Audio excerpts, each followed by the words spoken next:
Bonjour à tous, bienvenue dans ce premier épisode des Post-it d'Eugénie, partie 1 sur 2. Alors aujourd'hui, on commence par une thématique de développement personnel, puisque c'est le Post-it orange que je porte sur mon chapeau. Il y a un point d'interrogation dessus, donc vous allez essayer de deviner avec moi le sujet du jour. C'est parti. J'ai ici une série de mots dans mon chapeau et vous allez deviner le point commun entre tous ces mots. C'est parti. Âge. Origine. Handicap. Femme. Orientation et identité sexuelle. Religion. Et entreprise. Je vous laisse quelques secondes. Hop. Le sujet du jour, c'est donc la diversité et l'inclusion.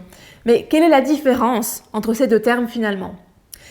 Selon Verna Myers, qui nous dit une très belle définition des deux, la diversité, c'est le fait d'être invité à la fête, alors que l'inclusion, c'est le fait d'être invité à danser.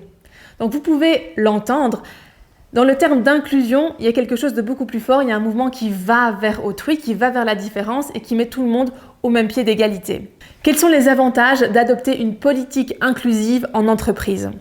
Donc il faut savoir que premièrement, l'inclusion permet de lutter contre les discriminations, favorise l'ouverture d'esprit des travailleurs ainsi que leur bien-être au travail.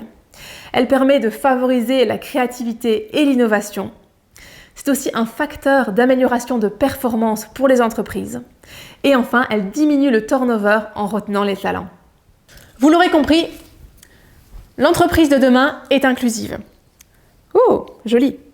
Retrouvez-nous dans 15 jours pour la partie 2. Nous allons analyser et collecter une série de témoignages de personnes confrontées directement à la discrimination en entreprise. À mardi!